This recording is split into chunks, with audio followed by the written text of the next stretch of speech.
আমি কিন্তু মাত্র ৩,০০০ টাকার চাকরি করতাম, বা আমার বাবার একটা বাইক ছিল, বাইকটা হচ্ছে 18 বাইক, ডায়াং। এত ঝাংড়ি বাইক আমি জন্মেও দেখি নাই। স্টার্ট দিয়ে এখান থেকে যাই 1 কিলো গিয়ে আবার বন্ধ হয়ে যায়, ওখানে গিয়ে আবার এমনে ঝুঁকাই, তেল আছে তাও চলে না। তবুও কোন মতে ঠেলে ঠুলে চালাইছি কয়েক মাস যাব। আচ্ছা, একটা পর্যায়ে গিয়ে এমন একটা অবস্থা হলো আমার পকেটের, যে তেল যে ভরবো বাইকে ওই টাকা আমার পকেটে নাই। তা আব্বাকে বললাম, আব্বা मैं माफ़ी भी मांगता हूँ, दुआ भी मांगता हूँ, আমার দ্বারা এই বাইক আর চলবে না, তোমার বাইক তুমিই রাখো। তা আব্বা বললো, কি করব বাইকটা, আমার পায়ে তো ব্যথা, আমি তো হার্টের রোগী, এটা কি সেল করে দিব? বললাম, বিক্রি করে দাও, আমি এটা বিক্রি করে সাইকেল কিনবো, সাইকেলের চাইতে ভালো হবে আমার জন্য। তো যাই হোক,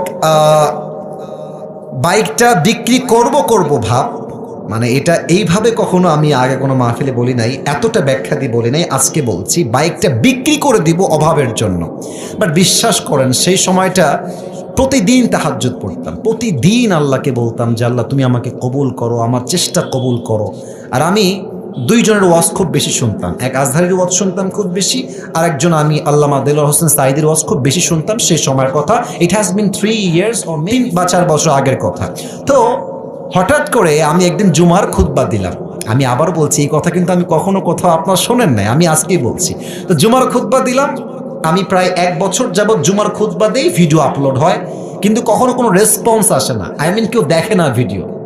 এই 10টা-20টা লাইক পড়ে, 2-1জন কমেন্ট করে, মাশাআল্লাহ, আমি তাতেই খুশি, আলহামদুলিল্লাহ, 2-1জন দেখলে আমার জন্য এনাফ, বা আমার খুশি কারণ হয়ে যাবে। তো আমার মনে আছে, হঠাৎ করে একটা ভিডিও আপলোড হলো আমাকে নিয়ে, মাশাআল্লাহ, ভিডিওর টপিক খুব ভালো ছিল, লাখ রিচ হয়ে গেল। একদিনেই মনে করেন যে 10-20 লাখ মানুষ দেখে ফেললো সেই ওয়াজটা।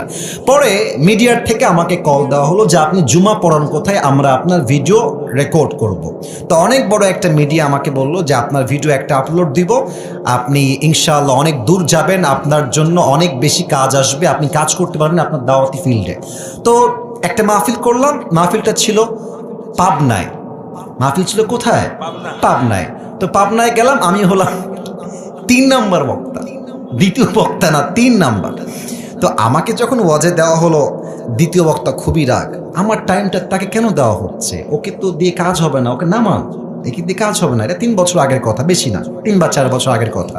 তো আমি ওয়াজ শুরু করলাম, কি বলবো, নিজের কথা বলছি না, বা এটা আল্লাহর রহমত বলছি বলতে পারেন। আমি আধা ঘন্টা ওয়াজ করেছি, প্রত্যেকটা যুবক, আমি নেমে গেছি, ওই হুজুরকে আমরা ছাড়বো না, নেমে গেলাম, সেটা আপলোড হলো ইউটিউবে। হঠাৎ করে একদিন আমার বাসা ছিল রাজশাহীতে, রাজশাহীর আমাদের মেইন শহরে বাসা আমার।